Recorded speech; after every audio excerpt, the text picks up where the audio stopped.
Hi friends, welcome to Kumar Kala's kitchen. வாங்க இன்றைக்கி கேழ்வரகு தோசை எப்படி செய்யறதுன்னு பார்க்கலாம். 1/2 கிலோ கேழ்வரகு எடுத்திருக்கேன். இதில் 2.5 கப் அளவுக்கு கேழ்வரகு வந்திருக்கு.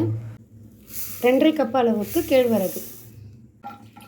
ஒரு 2லேருந்து 3 முறை கேழ்வரகு நல்லா கழுவியாச்சு. இப்போ 1 கப் அளவுக்கு பச்சரிசி சேர்த்துக்கலாம். 1/2 கப் அளவுக்கு உளுந்து, 1 ஸ்பூன் வெந்தயம். ஒரு 2 முறை கழுவிட்டு முழுகிற அளவுக்கு தண்ணி விட்டு வைக்கலாம். ஒரு 8 மணி நேரம் ஊறட்டும். கேழ்வரகு நல்லா ஊறினா தான் அரைப்படும். கிரைண்டரில் சேர்த்துருக்கேன். நம்ம ஊற வச்சுருக்கோம் இல்லையா, 8 மணி நேரம் ஊறின கேழ்வரகு அரிசி கலவையை கிரைண்டரில் சேர்த்துருக்கேன். நீங்கள் மிக்ஸி ஜாரில் வேணாலும் சேர்த்துக்கலாம். நம்ம நல்லா மையம் அரைச்சி எடுத்துகிட்டு பார்க்கலாம். மாவு நல்லா நைஸாக அரைப்பட்டுடுச்சு. இப்போது தேவையான அளவுக்கு கல்லுப்பு சேர்த்துக்கிறேன். நம்ம இப்போ போடுறதுனால நம்ம கரைக்கணுன்ற அவசியம் இல்லை, ஏன்னா எல்லாமே ஒன்றா போட்டிருக்கோம். இப்போ அரைச்சிட்டு நம்ம அப்படியே வழித்து எடுத்துக்கிட்டால் போதும். இப்போ உப்பு போட்டாச்சு. இப்போ உப்பு போட்டோன்னே ஒரு 2-3 முறை ஓட்டிட்டு அப்படியே எடுத்துடலாம் மாவை. மாவு நல்லா புளிச்சு வந்திருக்கு. இப்போ நம்ம தோசை ஊற்றுறதுக்கு ரெடி ஆகிடுச்சு. இந்த அளவுக்கு திக்னஸ்லேயே இருக்கட்டும். தோசையாக இருந்தாலும் இட்லியாக இருந்தாலும் நம்ம இன்றைக்கி தோசை தான் ஊற்ற போகிறோம்.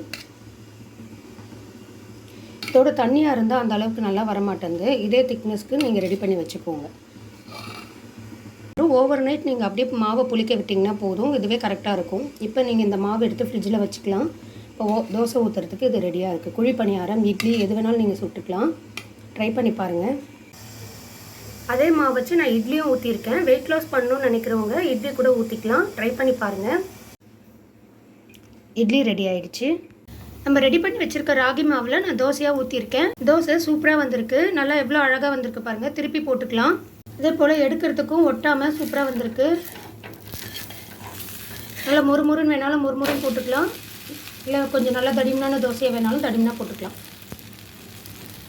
ராகி தோசை ரெடி ஆகிடுச்சு. உங்களுக்கும் இந்த வீடியோ பிடிச்சிருந்தா வீட்டில் ட்ரை பண்ணி பாருங்கள். ராகி மாவில் முட்டை தோசை இது போல் வித்தியாசமாக ஒரு முறை செஞ்சு பாருங்கள். ஒரு முட்டை எடுத்திருக்கேன். ஒரு அரை பச்சை மிளகாய் கட் பண்ணி போட்டிருக்கேன். கொஞ்சமாக கொத்தமல்லி சேர்த்துருக்கேன். இப்போ கொஞ்சமாக சால்ட்டு சேர்த்துக்கலாம். ஒரு 1/4 ஸ்பூன் மிளகாய்த்தூள். வெங்காயம் நம்மளுக்கு தேவைக்கேற்ப போட்டுக்கலாம். இதெல்லாம் நல்லா கலந்துடலாம் ஒன்று சேர. சூடாகிடுச்சு. இப்போ நம்ம தோசை ஊற்றிடலாம். நம்ம மெரிசாக ஊற்றிக்கலாம், இல்லை திக்காக வேணாலும் அவங்கவுங்க விருப்பம்.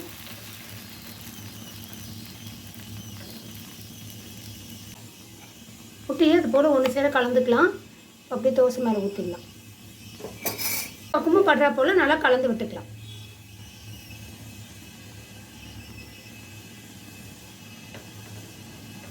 அதான் 2 சைடும் நல்லா செவக்க விட்டு சுட்டு எடுத்துருக்கு. இப்போ ஒரு சைடு நல்லா செவந்துருச்சு. இப்போ நம்ம அடுத்த சைடு திருப்பி விட்டுக்கலாம்.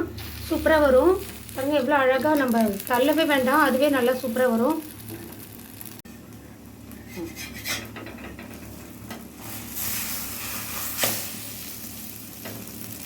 இப்போ 2 சைடும் செவந்துருச்சு, எடுத்துடலாம். ராகி தோசை ரெடி ஆகிடுச்சு. உங்களுக்கு இந்த வீடியோ பிடிச்சிருந்தா வீட்டில் ட்ரை பண்ணி பாருங்கள். இது போல் குட்டி குட்டியாக தோசை ஊற்றிட்டு கூட அது மேலே நீங்கள் முட்டையை ஊற்றி கொடுக்கலாம். குழந்தைங்க ரொம்பவே விரும்பி சாப்பிடுவாங்க.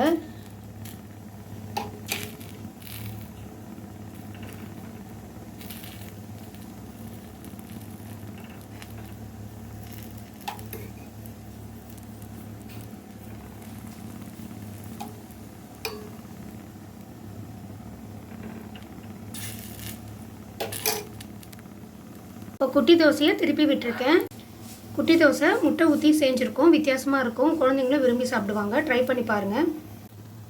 ராகி மாவுலேயே குட்டி முட்டை தோசை ரெடி பண்ணியிருக்கேன். கிட்ஸ்லாம் ரொம்பவே விரும்பி சாப்பிடுவாங்க. இப்போ 2 சைடு நல்லா செவந்துருச்சு தோசை. இப்போ எடுத்துடலாம். ராகி மாவில் பிளெயின் தோசை, அது போல் முட்டை தோசை, இட்லி, பணியாரம் எது வேணாலும் நீங்கள் செஞ்சு கொடுக்கலாம். டேஸ்ட்டு சூப்பராக இருக்கும். உங்களுக்கும் இந்த வீடியோ பிடிச்சிருந்தா வீட்டில் ட்ரை பண்ணி பாருங்கள். லைக் பண்ணுங்கள், ஷேர் பண்ணுங்கள், சப்ஸ்கிரைப் பண்ணுங்கள். தேங்க்யூ.